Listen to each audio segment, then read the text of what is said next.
The Entrepreneur's Library, episode 207. Welcome to the Entrepreneur's Library, the only book-centric podcast that reviews all the top-selling business books and shares authors' perspective firsthand. This is your resource to finding the next great book that will enable you to grow personally and professionally. Welcome your host, Wade Danielson. Welcome back to the EL. Today we have Scott Motz, author of Make It Matter, How Managers Can Motivate by Creating Meaning. Welcome, Scott, and thank you for joining us on the Entrepreneur's Library. Thanks so much for having me. Looking forward to it. Absolutely. Before we take a deep dive into your book, a new book, Make It Matter, will you take just a moment to introduce yourself? Tell us a little bit about you personally. Yeah, sure. My name is Scott Motz. I'm an author as of March 4th. That's when Make It Matter hit the streets. I'm also a keynote speaker, and perhaps maybe unlike some of your other guests, I also have a very full daytime job. I also am a director at Procter & Gamble in Cincinnati, Ohio, where I run the company's largest business right now, about $3 billion in business. And over my 20 plus years of experience at Procter & Gamble, I've run a number of different businesses, all multi-billion dollar in size. Wow. So a ton of experience, and that's fantastic because that's exactly who we like to have on the show on the EL. People with experience, not people coming at us with theory, but this book sounds like, and you yourself are going to be coming from a ton of experience. So first off, thank you for sharing that. And now let's do what we came here to do today. Let's jump right into Make It Matter, How Managers Can Motivate by Creating Meaning. And you already said it, which came out March 4th, 2015. And Scott, we're going to move quickly, but our whole goal here today is to help the listener / future reader get a great idea of what they can expect to get out of your book. So we'll jump right in by answering a couple of questions. What was the inspiration behind writing Make It Matter? Yeah, I've been studying the field of motivation for almost a decade, Wade. I've been practicing it at work at the same time at Procter & Gamble. And about 6-7 years ago, I discovered a stunning statistic, which has been proven over and over again, which is that almost 70% of us may be actually disengaged, coded as disengaged at work. And even if you've heard that statistic before, what's stunning is that it doesn't get any better. Year after year, the data will show you it keeps declining. So whatever we're doing to motivate clearly cannot be working with that kind of stunning statistic staring us down the face. So that has been haunting me for the last half dozen years, and I really started working hard at trying to find a way to crack this code. And I came across the concept, look, it's not pay, it's not perks, it's not promotion. It's really meaning. Meaning, said another way, when you can bring significance into your work, make your work matter more, that is the motivational force of our times that keeps us focused and motivated over the long haul. And the charge to do that for the first time in any book, that's what really has kept me going. And it was what was the inspiration behind this book. So you've gotten into it. You've just barely touched the surface on this next question. That's what makes your book different from others regarding the same or similar topic. Yeah, I believe, Wade, I'm pretty certain actually that I'm the first author to ever put data to the concept that creating meaning at work is a great way to motivate. I have a ton of data behind it that shows meaning produces a sense of significance and engagement in work, unlike anything else. But then I don't just stop there. I paint the case for it. Then after that, I provide a lot of inspiring stories and examples. There is a ton of research behind this book. And then perhaps most importantly, and I'm convinced I'm the first one to ever do this, I also include dozens and dozens of practical tools so that it's not just a nice pie in the sky concept, this idea of creating meaning at work to motivate over the long haul. I teach you how to very specifically do it with almost 40 tools in the book that you can apply the minute after you finish reading the book. So how do you suggest, or how did you write the book, Scott, to be read? Is this one that they can, the reader can jump in and jump out, cherry picking information as needed? Or did you really design it to be read from front to back? No, great question, Wade. And you really can do it either way. I have found what folks have told me so far, I'm getting tremendous feedback so far on the book. And what folks have told me is, think about it like this. It's the kind of book that you might come across if you're waiting for a flight, for example, and you're sitting there in the terminal waiting, and you look over and you see someone reading the book. You'll notice about 45 yellow sticky notes sticking out of the side of it. It's that kind of book. You can read it through once, Enjoy the stories. It's a good, fun read, an interesting read. But then I've been told lots of folks are going back to the book, looking at the stickies that they put, kind of put attached to a page, and going back and diving deep on individual concepts and figuring out how to apply them from that point forward. So kind of a read it once through and go back over and over again. It's a great reference guide. That's how people are describing it to me, the way they use it. Perfect. So now that we know a little bit of the purpose, a little bit of the background behind the book, let's take a deep dive into the content itself. Will you take the next 5 to 8 minutes, give the listener / the future reader a great idea of what they're going to get out of picking up your book? Sounds good. It would be my pleasure to do so. The book is divided into 10 chapters. I'll really roll through a quick summary here to give your readers an idea of what's going on. In the first chapter, it's called Why Meaning Matters, and I really paint the case for just that. I mean, the truth is that way too many of us feel a lack of true significance and meaning in how we spend our precious life's hours at work. So I think intuitively, many of us may know that, but in the first chapter, I lay the case out and put hard data to how the creation of meaning can serve as a competitive advantage and what I call a compassionate advantage as well. So by the time you're done reading the first chapter, my readers so far have told me they are convinced, my God, this guy is onto something. The concept of meaning as a motivational force is real, and I believe it. Then it goes into the second chapter where I lay out, okay, interesting. I'm sold on the concept of meaning creation at work as a sustained form of motivation. How do I do it? I dive into chapter 2, which is called the markers of meaning. And things get really interesting here because I have found through my research that there are 7 distinct markers of meaning, or said another way, conditions that when you intentionally meet them and you wire them into the workplace and into the culture, you can drive meaning and fulfillment. The markers are divided into 3 sections. When you yield a calming and clarifying sense of inner direction, when you create conditions that lead to a satisfying sense of self-discovery and growth, and when you create conditions that engender devotion to one's work and a deeper connection between the employer, employees, and a greater good. And I get really, really specific within that. For example, I'll give you a couple sample markers of meaning. Doing work that matters. As a manager, creating work that leaves a legacy and a purpose behind is incredibly important. Working with a heightened sense of competency and self-esteem and being in control of your destiny and working with a sense of autonomy are some of the very specific markers that I cover.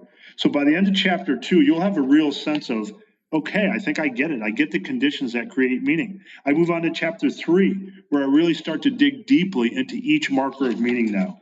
In chapter 3, it's called the potency of purpose. And I walk through very specifically how, as a manager, you can carve for yourself or carve out for your people a path, a 6-step path to purpose, where if you follow these 6 steps, I can promise you by the time that you're done, a lot of introspective steps in there, you will have identified what you want your purpose at work to be. And I can promise you, research shows it is incredibly meaningful when everything you do at work ties into a broader and bigger purpose. I move on to the 4th chapter where I talk about how to leave your legacy behind. And legacy and purpose are intertwined, but they're not exactly the same thing. And I spell out in chapter 4 the difference. Then that chapter is broken into 2 pieces. The first part is called the 5 footprints of legacy. And the way to think about this, Wade, is it really starts with an awareness campaign. If you're aware of the 5 ways as human beings we tend to leave a legacy behind, you can begin to populate each one of those buckets every day. So when all is said and done, you've gone a long way towards actually leaving a legacy behind at work. I spell out each of those 5 buckets. Then I round out this chapter with what I call the 5-step footpath to leaving legacy-worthy results at work. And there's actually 5 steps that you can go through so that when all is said and done, you can look back and say, my God, I did it. I'm on my way towards leaving a tremendous legacy at work, which is incredibly meaningful. I move on to chapter 5, and I talk about the power of learning and personal growth at work, which, as you can imagine, is incredibly meaningful for people.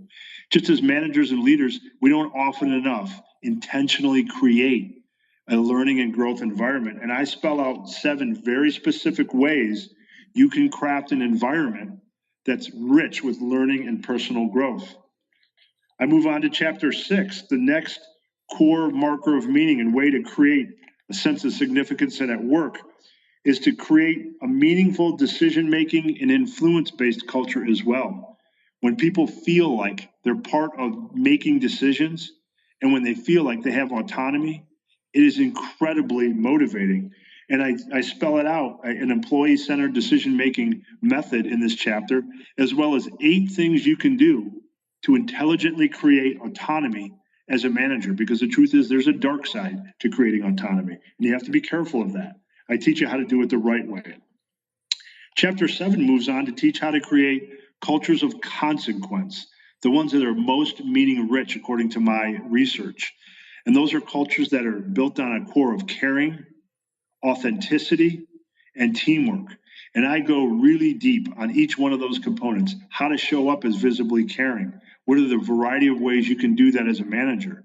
How to show up as authentic, and how to create an environment of teamwork that creates and produces meaning specifically. I get really deep in that chapter on how to do that. I move on to chapter 8, where we scope up and we talk about meaning-making leadership very specifically. So up to this point, I've been kind of talking in the trenches for leaders and how to create meaning.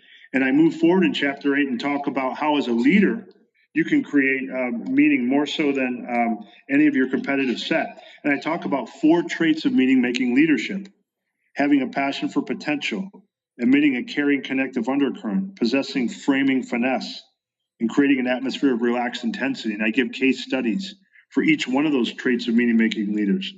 Then I dip into specialty meaning-making messaging, unique instances where as a manager, you can create a connection or a disconnect with your troops. For example, when you first start a job, when you're right in the middle of a startup, I have a plan in here on how to do an organizationally savvy startup that's very meaningful for the troops. In the middle of adversity, that's a special meaning-making case where you can either add to the meaning-rich culture or destroy it with how you behave in times of adversity. Then I go to the other side of the equation of chapter 9, where I've been talking about all the positives that you can do to bring a meaning-rich culture to life. And on chapter 9, I go the other way. I talk about cutting off corrosive behaviors, or behaviors that drain meaning, behaviors that can destroy a sense of certainty, a sense of completion, a sense of confidence, or can destroy a sense of community. And I go deep on each one of those, talking about, for example, how to show up with unswerving integrity, how to combat the evils of indecision, one of the great problems of our time with so much to do, so many decisions to make. It's so easy to show up as indecisive. I talk about how to combat that and cut that off at the past. I talk about how to combat inconsistency, how to avoid mismanagement of change, how to communicate and listen properly, and how to stop killing feelings of ownership and creating rework and waste. And then I round off the book with chapter 10, where I step back and I say, okay, there's a lot of concepts and executable ideas in this book. How do we weave it all together into a meaning-making plan? And I provide a couple of options for just how to do that. So in the net, through 10 chapters, you'll walk away, I believe, tremendously inspired with a breakthrough concept, but a whole lot of tangible ideas you can go execute and keep referring back to over and over again to create significance and meaning at work, such that it motivates the troops over the long haul, unlike anything else really does. Scott, you just went through a ton of valuable information and content. And that's why I almost feel mean asking this next question sometimes. And I'm asking you to take all of that and break it down into just one chewable concept for the actual listener. And that's if the reader can only take away one concept, principle, or action item out of your entire book, everything you just took the time to discuss with us, what would you personally want that to be? Yeah, I appreciate the question. And boy, it's tough. But if I had to pinpoint one thing, it's the concept that I talk about in the book of what I call profound performance. And here's what I mean by that, Wade. I mean, the truth is that when you facilitate meaning, I've learned it not only drives the employees to engage, it takes them beyond engagement to elevated performance and true fulfillment. And this is critical because there's so many things that can capture an employee's time and intention and engagement very temporarily. But meaning, and here's the big difference, meaning holds the engagement of the troops and the employees at the deepest, most fulfilling level that sustains over the long haul. And it constantly flows back into a virtuous cycle of deeper engagement, more meaning, deeper fulfillment, ever escalating performance. I call this concept profound performance, and it's the depth and duration of the engagement and fulfillment that accompanies the height of the associated performance that makes it so darn profound. And it's something I'm really excited to share with your readers. That's excellent. I'm glad that you did share that snippet with us right there. And this next question might be a little bit awkward, but I'm asking you, do you have a favorite quote from your book? Something that you wrote that you feel like will resonate with the audience? And will you take a second to explain what it means to you? Yeah, I will. You know what? I'll give you two quick ones. One, the first one would be, look, we are all at a pivotal moment in life. We just may not know it. You have to live as if you did. And that's a lot of what this book is about being intentional to say, okay, you know what? My work can work much harder for me in my life. You just have to realize and accept the fact that my work is not doing enough and make a conscious decision to make work do much, much more for you and for other human beings. It's the right thing to do for the company. It's the right thing to do for your startup. It's the right thing to do for yourself, and it's the right thing to do for other human beings. So that one means a lot to me. Another one, a very simple one, is as we broaden our horizons, we narrow our inhibitions. And in the book, I talk a lot about exploring and learning and growing and taking chances and taking risks. And I have found that when you broaden all the things you're exposed to in life, the things that you used to be afraid of and fear in general as one of your own attributes really starts to dissipate. Those are great, both of them. And we'll put those at the show notes at the elpodcast.com so the listener can go back and reflect on those a little bit more when they have time. Scott, this last question is won't be about your book, but it's about the recommendation. And we're asking you for the book of all books, a book that you could recommend based on the way that it's changed your life, created a lifestyle or a paradigm shift. And it also doesn't matter if it's nonfiction, fiction, business, or not. Just looking for the book recommendation. Yeah, great question. I hope that I don't give you a recommendation that is over recommended. But, I'd have to say the book Good to Great. And it was even a huge inspiration behind Make It Matter for me, because a lot of the spirit of Make It Matter, how managers can motivate by creating meaning, was saying, look, I'm not just going to accept a good work environment anymore. I want a truly great one that people can thrive, not just survive in. And that book really changed things for me, when I read it 8 years ago, and it's still as powerful for me today as it was back then. So it surprisingly has not been recommended that many times. I think in 200 plus episodes, I think this is the third time or around that it has been. But I agree, phenomenal book. Actually, all his books are very well written and full of content, context, stats, cases. I mean, he does a great job. So Scott, thank you for that recommendation. And before we depart, can you recommend the best way for listeners to not only get more information on you, but also get more information on your book, Make It Matter? Oh, sure. Yeah. The best way is to go to makeitmatterbook.com. No spaces in between that. Makeitmatterbook.com. They can also reach me on facebook.com/makeitmatterbook. I have an author's page there where I pump out a lot of free content to folks that come on board, and you get a chance to get my newsletter as well for free. All free content. Again, that's at facebook.com/makeitmatterbook. And then the third option is to connect with me on Twitter at Scott_Mautz, Mautz. Awesome, Scott. Thank you so much for coming on and sharing your book with us. Thanks so much for having me, and I hope all your listeners find my book of tremendous value. Thanks again for listening in today. If you'd like more information on Scott or his book, Make It Matter, check out the show notes at the elpodcast.com. And if you'd like to learn about the authors that are coming on the show beforehand, engage with me on Twitter at Wade D. Danielson. And also, if there's authors that you would love to see on, or books that you would love for the author to come on and review for you, message me there. and we'll see what we can do to get them on for you. Looking for your next book idea? Head over to the elpodcast.com, where Wade shares his amazing resource, the top 10 business books recommended by over 500 entrepreneurs, with you for free. That's the elpodcast.com. Till the next time, keep it on the EL.